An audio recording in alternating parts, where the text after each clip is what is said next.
जोहार, मैं आनंद कुमार और आप देख रहे हैं जनमन की बात। दोस्तों, 2019 का विधानसभा चुनाव अकेले लड़कर अंजाम भुगत चुकी बीजेपी को अब समझ में आ गया है कि सत्ता के सिंहासन तक पहुंचना है तो अकड़ छोड़नी होगी, अहंकार त्यागना होगा और सहयोगी दलों को भी तवज्जो देनी होगी। आजसू के साथ मिलकर चुनाव लड़ने की घोषणा हो चुकी है। हालांकि आजसू कितनी सीटों पर चुनाव लड़ेगी ये अभी तय नहीं है। कुछ रिपोर्टों में कहा जा रहा है कि आजसू को 8 से 9 सीटें मिलेंगी, तो कहीं कहीं यह आंकड़ा 12-13 का भी बताया जा रहा है। एलजेपी का रामविलास गुट भी सीटें मांग रहा है, लेकिन उसे सीट मिलेगी इस पर थोड़ा संदेह मुझे है।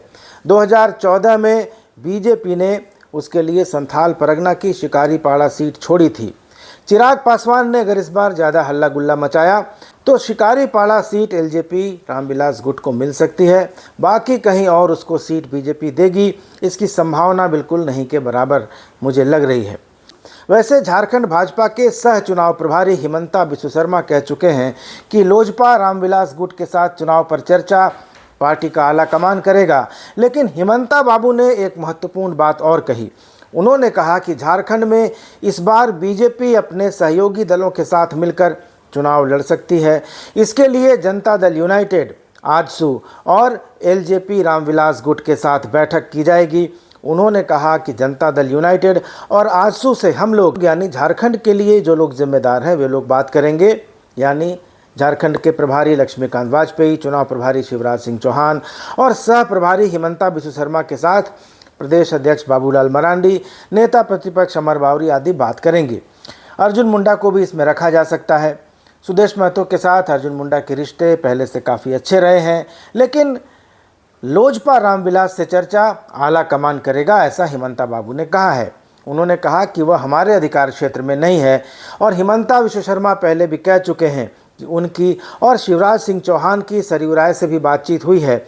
यानी सरयू राय को लेकर हिमंता बाबू के तेवर जिस तरह से दिखाई दे रहे हैं, उनकी बातों का जो रुख है, उससे लगता है कि जमशेदपुर पूर्वी की सीट जनता दल यूनाइटेड के लिए छोड़ने पर अंदर ही अंदर सहमति बन चुकी है। जमशेदपुर पूर्वी में सरयू राय जिस तरह से सक्रिय हैं और जिस तरह से उन्होंने बस्तियों के मुद्दे पर अर्जुन मुंडा का सामने आकर बचाव किया है, उसे देखें तो बहुत हद तक साफ है कि सरयू राय ही जमशेदपुर पूर्वी से एनडीए के उम्मीदवार होंगे।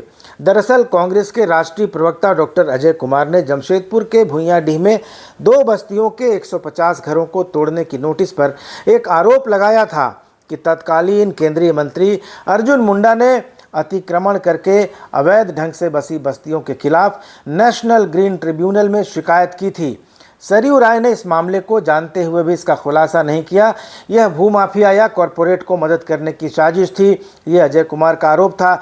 डॉक्टर अजय कुमार इस बार जमशेदपुर पूर्वी से कांग्रेस के टिकट के दावेदार हैं। दिलचस्प बात यह है कि कई दिनों तक किसी भाजपाई ने डॉक्टर अजय कुमार के इस बयान पर कुछ नहीं कहा, लेकिन सरयू राय ने वह चिट्ठी सार्वजनिक कर दी जो अर्जुन मुंडा ने एनजीटी को लिखी थी। अर्जुन मुंडा ने स्वर्णरेखा नदी के बेड का अतिक्रमण करके बनाई जा रही बहुमंजिली इमारतों के बारे में लिखा था। उन्होंने बस्तियों का कोई जिक्र नहीं किया था और उन्होंने जो इलाका बताया था वो भी भुइयाडीह वाले इलाके में नहीं पड़ता था। तो इस पर सरयू राय ने जिस तरह से अर्जुन मुंडा का बचाव किया और भाजपा के लोग चुप्पी साधे रहे, इस पर स्थानीय मीडिया ने सवाल उठाए। जब अखबारों में रिपोर्ट छपने लगी तब जाकर भाजपा की तरफ से अर्जुन मुंडा के समर्थन में बयान देकर औपचारिकता निभाई गई। दोस्तों, इधर हिमंता बाबू ने जब से कह दिया है कि रघुवर दास जी की बात मत कीजिए, उन्होंने जो भी अच्छा किया या बुरा किया उसकी सज़ा भाजपा को 5 साल विपक्ष में बैठकर मिल गई, तो क्या इन बयानों से लगता नहीं है कि जमशेदपुर पूर्वी की सीट पर भाजपा मन बना चुकी है कि यह सीट जदयू के लिए छोड़ देनी है? जदयू के झारखंड प्रभारी अशोक चौधरी भी जमशेदपुर आकर यही बात बोल चुके हैं कि सरयू राय ही जमशेदपुर से एनडीए के उम्मीदवार होंगे। लेकिन दोस्तों, राजनीति में संकेतों का, बॉडी लैंग्वेजेस का भी बड़ा महत्व होता है। रघुवर दास उड़ीसा के राज्यपाल हैं। जमशेदपुर पूर्वी विधानसभा में ही उनका घर है। राज्यपाल रहने के बावजूद वे लगातार जमशेदपुर आते जाते रहते हैं।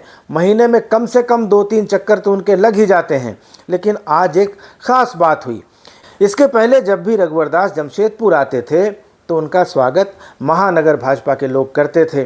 खासकर जब तक महानगर भाजपा में रघुवर दास जी के गुट के लोगों का बोलबाला था, तब तक तो उनका जोर शोर से भाजपाई स्वागत करते थे। लेकिन अब महानगर भाजपा की नई कमेटी बन गई है और इस कमेटी में रघुवर दास के चहेतों का साइज छोटा कर दिया गया है। इसके विरोध में उनके करीबियों ने महानगर भाजपा दफ्तर के आगे धरना भी दिया। किसी और नेता का गुट होता या सामान्य भाजपाई होते तो कार्रवाई हो जाती उन पर, लेकिन महामहिम का गुट था तो नेता प्रतिपक्ष अमर बावरी को आना पड़ा, मान मनोबल करनी पड़ी, किसी किसी को कहीं कहीं अच्छी जगह एडजस्ट भी करना पड़ा। लेकिन अब महामहिम का रुतबा घटता हुआ साफ नज़र आ रहा है। पहले भाजपाई उनका स्वागत करते थे, लेकिन आज उनका स्वागत बस्ती विकास समिति ने किया। रघुवर दास वैसे तो आधिकारिक रूप से गणेश पूजा के कार्यक्रमों में भाग लेने के लिए जमशेदपुर आए हैं, लेकिन बस्ती विकास समिति की तरफ से उनका स्वागत करने के अपने मायने हैं और लोग इसका अपने अपने हिसाब से मायने निकाल भी रहे हैं। दोस्तों, बस्ती विकास समिति ही वह संस्था है जिसके बैनर तले रघुवर दास भाजपा के पैरेलल राजनीति करते रहे हैं।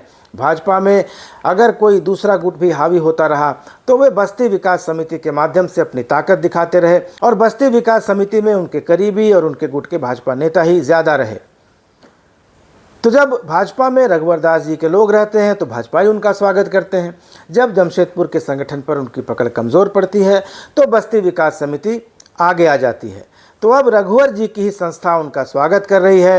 हालांकि उनके करीबी लोग दावे के साथ ये कह रहे हैं, बहुत दावे के साथ कह रहे हैं कि रघुवर दास की बहुत जल्दी वापसी होने वाली है और आज रघुवर दास जमशेदपुर आए हैं तो ये कुछ संकेत है। लेकिन दोस्तों, ये वापसी भाजपा के बैनर तले होगी या राज्यपाल के पद से वे इस्तीफा देंगे और बस्ती विकास समिति के जरिए राजनीति की नई पारी की शुरुआत करेंगे, या फिर ये जो चर्चाएं चल रही हैं वो बस इस चुनावी माहौल को गरमाने के लिए चल रही हैं, ये तो आने वाले कुछ दिनों में साफ हो जाएगा।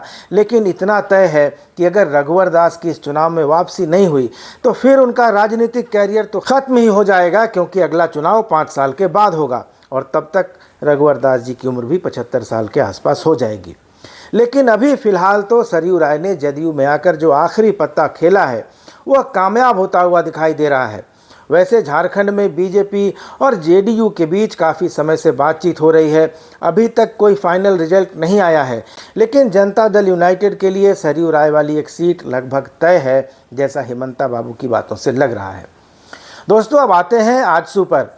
झारखंड में भाजपा ने 2005 और 2009 का विधानसभा चुनाव जदयू के साथ गठबंधन करके लड़ा था, लेकिन 2014 में उसने जदयू को छोड़ दिया और आजसू से गठबंधन करके विधानसभा का चुनाव लड़ा।